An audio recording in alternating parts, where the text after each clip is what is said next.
രുദ്രാർദ്ര പ്രണയം ഭാഗം 16. ആയുഷും ബെന്നിയും പോവാൻ തയ്യാറായി നിൽക്കുകയാണ്. ബെന്നി ആർദ്രയെ ചേർത്ത് പിടിച്ച് സംസാരിക്കുന്നുണ്ട്. അവളും അവനോട് പുഞ്ചിരിയോടെ മറുപടിയും പറയുന്നുണ്ട്. പാറു ആയുഷിന് ഇപ്പോഴൊന്നും തിരികെ വരില്ലെന്ന് അറിഞ്ഞതുകൊണ്ട് അവനെ കെട്ടിപ്പിടിച്ച് നിന്ന് കരയുകയാണ്. ആയുഷ് അവളെ സമാധാനിപ്പിക്കുന്നുണ്ടെങ്കിലും അവന്റെ നോട്ടം ആർദ്രയിലും ബെന്നിയിലുമാണ്. അവളുടെ സംസാരം കേട്ടാൽ ആർക്കും അവളോട് ഒരു ഇഷ്ടമൊക്കെ തോന്നുമെന്ന് ആയുഷിനറിയാം. അത്ര കുറുമ്പിയാണ് ആർദ്ര. ഇപ്പോൾ കുറച്ചു നാളായി സൈലന്റ് ആയിരുന്നെങ്കിലും ബെന്നിയുടെ ഒപ്പം കൂടിയതു മുതൽ അവള് പഴയ പോലെ ആവുന്നുണ്ടെന്ന് അവൻ ഓർത്തു. അവൻ ഒരേ സമയം പേടിയും വെപ്രാളവും തോന്നി. അവൾക്ക് അവനോടൊരിക്കലും അങ്ങനെ ഒരു ഇഷ്ടം തോന്നരുത്. അവൾ എന്റെയാന്ന് മനസ്സിലിരുന്ന് ആരോ പറയുന്നത് പോലെ. അവൻ പാറുവിനെ അവനിൽ നിന്നും അകറ്റി നിർത്തി. അവള് കലങ്ങിയ കണ്ണുകളുമായി അവനെ നോക്കി. കരയേണ്ട പീലി, ഞാൻ പറ്റുവാണെങ്കിൽ വരാൻ നോക്കാം. അല്ലെങ്കിൽ നീ വേഗം അങ്ങോട്ട് പോരാൻ നോക്കു പെണ്ണെ. അപ്പൊ നമുക്ക് ഒരുമിച്ച് പഠിക്കാലോ. അവൻ അവളെ ആശ്വസിപ്പിക്കാൻ എന്ന പോലെ പറഞ്ഞു. ആർദ്ര അവനെ തിരിഞ്ഞു നോക്കി. അവന്റെ നോട്ടവും ആ നിമിഷം അവളിലേക്ക് പോയെങ്കിലും അവള് പെട്ടെന്ന് തല താഴ്ത്തി. അവൾക്ക് കുറച്ചു മുന്നേ നടന്ന കാര്യങ്ങളെല്ലാം ഓർക്കുന്തോറും ആകെ ഒരു പരവേശം തോന്നി.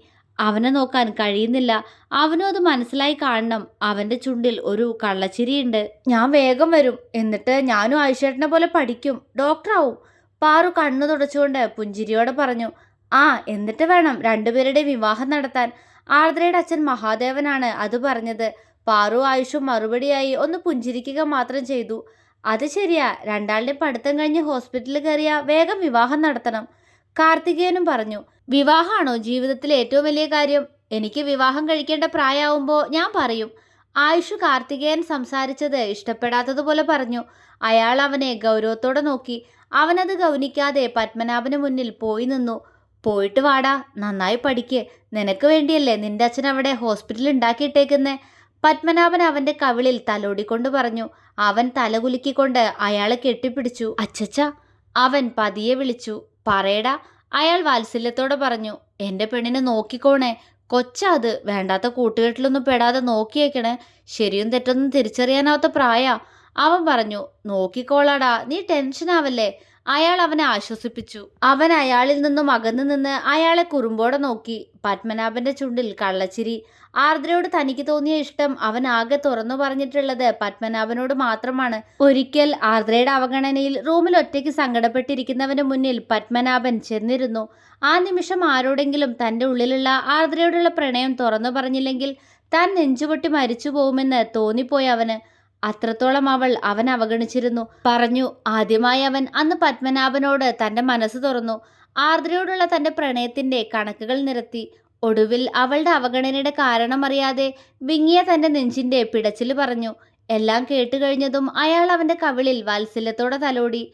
ആയുഷ്, ആരു അവള് നിനക്കുള്ളതാണെങ്കിൽ എത്രയൊക്കെ അവഗണിച്ചാലും അവസാനം അവള് നിന്നിൽ തന്നെ വന്നു ചേരും. അദ്ദേഹത്തിന്റെ വാക്കുകൾക്ക് ഉറപ്പുണ്ടായിരുന്നു. ആ ഒരു വാക്കിൽ വിശ്വസിച്ചായിരുന്നു പിന്നീടുള്ള ആയുഷിന്റെ ജീവിതം.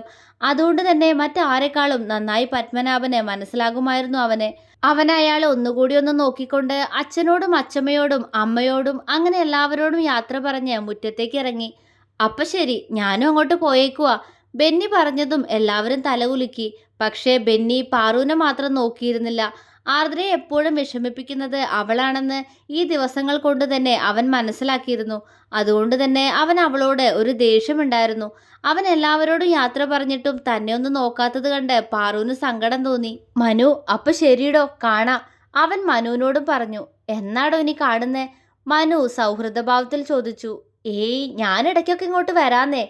ആയുഷല്ലേ വരാത്തതുള്ളൂ. ഞാൻ വരും. എന്റെ പ്രിയപ്പെട്ട ആരു കൊച്ച് ഇവിടെ അല്ലായോ ഉള്ളത്? അവൻ കുറുമ്പോടെ പറഞ്ഞുകൊണ്ട് ആയുഷിനെ ഏറുകണ്ണിട്ട് നോക്കി. അവൻ പല്ല് കടിച്ചുകൊണ്ട് ബെന്നിയെ നോക്കുന്നുണ്ട്. അവന് പെട്ടെന്നൊരു കുസൃതി തോന്നി. ബെന്നി ആരുവിന്റെ കൈ പിടിച്ച് അവളെ പെട്ടെന്ന് അവന്റെ അടുത്തേക്ക് ചേർത്ത് പിടിച്ചു.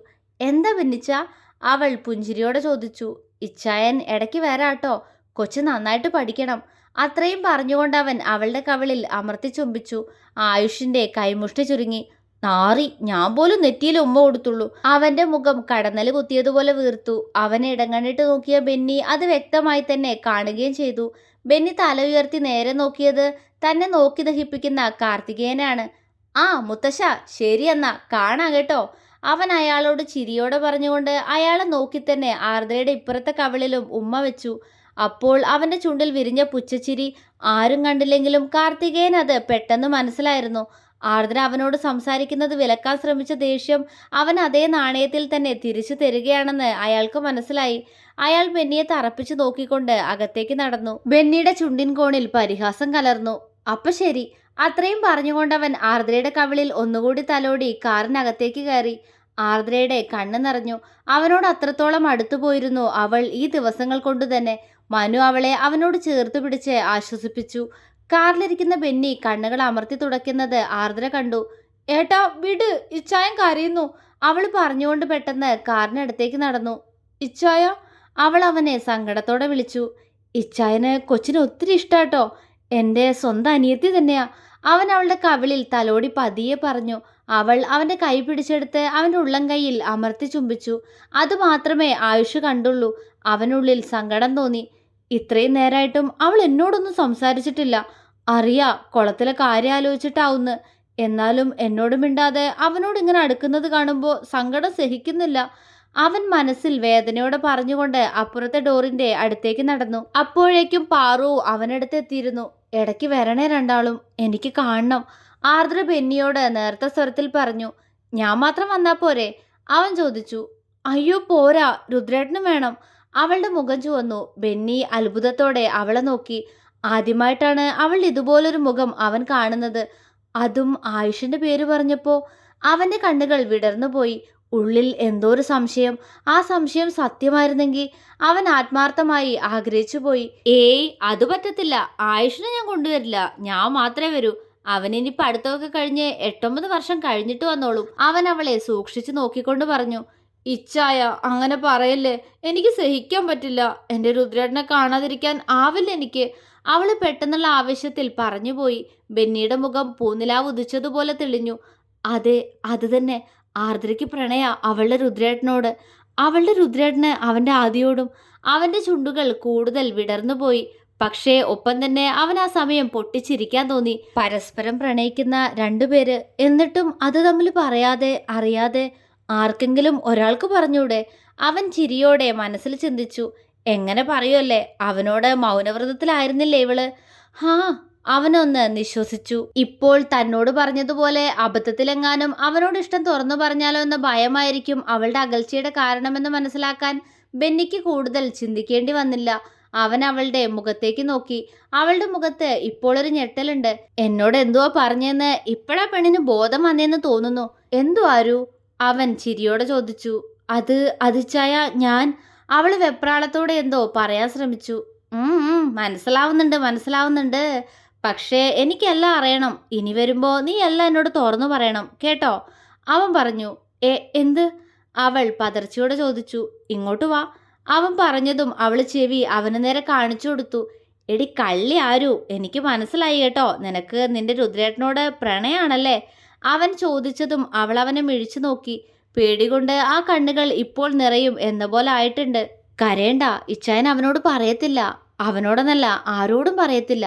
പക്ഷേ ഇനി ഞാൻ വരുമ്പോ എനിക്ക് നിന്റെ ലവ് സ്റ്റോറി പറഞ്ഞു തരുമോ? അവൻ ചോദിച്ചതും അവൾ ചിരിയോടെ തല ഉലുക്കി. അപ്പോ ഓക്കെ. അവൻ അവളുടെ കവിളിൽ തലോടി. ആർദ്ര സന്തോഷത്തോടെ പുഞ്ചിരിച്ചുകൊണ്ട് നിവർന്നു നിന്നുകൊണ്ട് എത്തിവലിഞ്ഞ് ആയുഷിനൊന്ന് നോക്കി അകത്തേക്ക് നടന്നു. ആദി നിന്നെ! പെട്ടെന്ന് ഒരു പിൻവിളി, പ്രിയപ്പെട്ടവന്റെ ശബ്ദം. എൻ്റെ ഹൃദയമേ, നീ ഇങ്ങനെ ഇടിച്ചു മരിക്കല്ലേ! അവൾ അവളുടെ നെഞ്ചിൽ കൈയമർത്തി. ആഗ്രഹിച്ചിരുന്നു ഇങ്ങനൊരു വിളി. അവൾക്ക് സന്തോഷം തോന്നി. അവൾ അവനെ തിരിഞ്ഞു നോക്കി. ആയുഷിന്റെ മുഖത്ത് പക്ഷേ ഗൗരവമാണ്. അവന്റെ ഒപ്പം തന്നെ പാറു ഉണ്ട്. ആദ്യമായി പാറു ആർദ്രയെ നോക്കി നിറപുഞ്ചിരി സമ്മാനിച്ചു. ആർദ്രയ്ക്ക് വിശ്വസിക്കാൻ കഴിഞ്ഞില്ല. പക്ഷേ എന്തിനാ ഇപ്പോ ഇങ്ങനൊരു ചിരി? ജനിച്ചിട്ട് ഇന്നോളം കിട്ടാത്ത ചിരി ആർദ്രയ്ക്ക് ഇനി അങ്ങോട്ടും വേണ്ട. അവളിൽ വാശി നിറഞ്ഞു.